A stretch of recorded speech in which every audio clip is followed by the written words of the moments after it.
waaw drapeau bi ñu yore de tradition bu ñu renouveler la lu tax ma ne tradition bu ñu renouveler la lii mooy 4e édition drapeau président Ousmane Sonko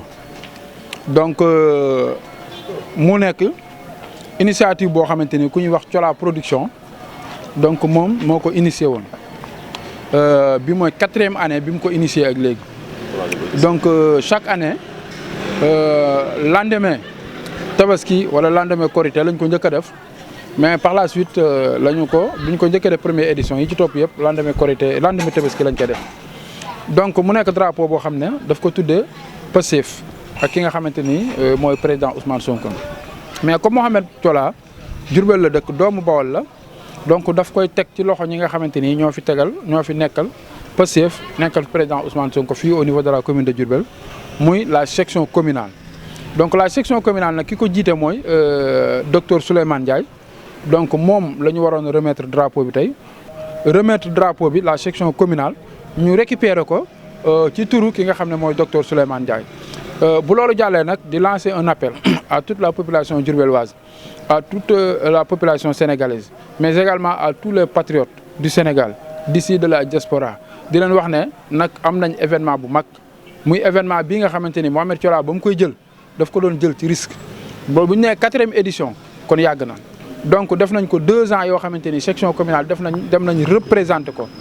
3e édition bi par contrainte yoo xamante ni xaj na moo ñu xawoon a tënk mais teewut yabal nañ ki nga xamante ni mooy suñu jigéen di Amina Sarr mu demoon représenter yóbbu drapeau bi donc ba ren yàlla dogal lii agsiwaat donc kon ñu ngi woo patriotes yëpp di woo Sénégal yëpp ci événement bi nga xamante ni mooy événement bu mag bii nga xam ne le grand producteur du Bawol fas yéene def ay innovation yu mag dekkal cosaan dekkal lamb fii ci diwaanu Diourbel dugal ci jeunesse bi mu nekk un acteur de développement boo xamante ni tey fii ci doomu Bawol la nekk donc moom la ñu bëgg population bi yëpp ñëw répondre à cet appel. donc kon section communale bu Diourbel ñu ngi woo tous les responsables de Pastef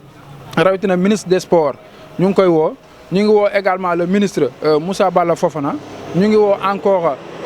tous les ministres tous les responsables yi nga xamante ni ñoo nekk Pastef di ci woo le premier ministre Ousmane Sonko. di woo encore le président de la République Bassirou Diomaye ñoom ñëpp ñu ngi leen koy yëgal donc bàyyiwuñ kenn le mouvement yi waa JPS magi Pastef mouvement jigéenu Pastef encore MONAP les artisans ñëpp ñu ngi leen di woo ci journée bi nga xamante ni moom lañ dara jaale président Ousmane Sonko te ki ko dara jaal yàgg ko dara jaal depuis 4 ans ba yàlla dogal ren président Ousmane Sonko nekk au pouvoir ak ki nga xamante ni mooy président de la République Bassirou Diomaye Faye kon koo xamante ni ba mu koy def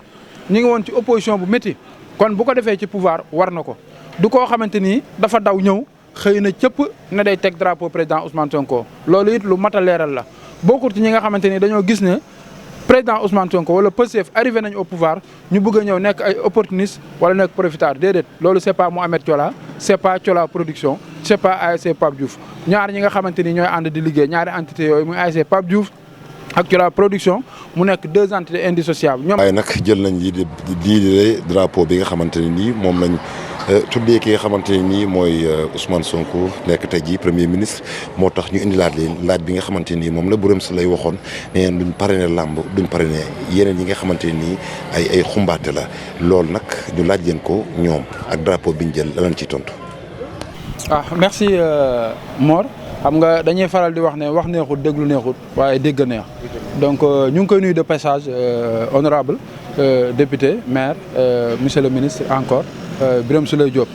donc loolu mu wax c'est un moom responsable la am na xañ na lu tax mu wax ko xam na également li tax mu wax ko mais li nga xamante ni loolu laa ci bëgg a yokk mooy que ne ñun dafa am ku ñu àndal wax naa ko léegi au début ndox du bàyyi yoon Birame Souleye c'est un patriote. mais Thiolla production Mouhamed Thiolla c'est un patriote donc ñun ni ñu ko xamee noonu la xamante ak membre bureau politique bi noonu lay jëflante ak ñoom xam nañ kat mooy Mouhamed Thiolla donc kooku dafa doon koo xamante ni dans le néant la doon jël drapeau di ko tuddee Pastef di ko tudde président Ousmane Sonko. xam nga léegi maa ngi doon wax naan 4e édition mais 3e édition bi la donte am na beneen bu jaar ci diggante bi ñu waroon ko tudde président Ousmane Sonko mu nekkoon ci ay tolof-tolof ñu arrêté woon ko ñu jël 3e édition boobu reporté ko jox ko les patriotes de Diourbel jox ko ki nga xamante ni mooy soxna Amina Sarr tey jii nag 3e édition boobu moom la ñu indiwaat feddaliwaat ko président Ousmane Sonko jóge na kaso ba ma nga ca primature ba mook Bassirou Diomaye donc drapeau boobu la ñu tegaat ngir ñu xam ne tey jii kii tudde drapeau président Ousmane Sonko mooy ki ko daan tudde drapeau il y a de cela 4 ans tudde na ko ñaari drapeau bii mooy 3e édition bi donc kon kooku li ma wax léegi rek du koo xamante ni day xaar ci président Ousmane Sonko dara parce que ba mu koy tudde drapeau président Ousmane Sonko jàkkoor la wut ak moom joxu ko cahier de charge joxul cahier de charge Pastef Pastef Diourbel joxul cahier de charge section communale dafa nekk patriote am yéene ci président Ousmane Sonko di participer ci développement dëkkam di encourager jeunesse bi nga xamante ni dañu gëm lamb dem ba nekk une activité de développement mu leen di jàppale avec ses propres moyens mais lii dem ci bis bi du lu muy laaj waa section communale du loo xamante ni waa section communale ñoo ko ci def du loo xamante ni waa Pastef ñoo ko ci def du loo xamante ni président Ousmane Sonko moo ko ci def njukkal la nga xamante ni da koy delloowaat président Ousmane Sonko waaye du bénéfice wala revenu wala chiffre d'affaires boo xamante ni yaakaar na ko ci Pastef loolu bëggoon nañ koo leeral ci question boobu nga xamante ni laaj nga ko bu fekkee leer na.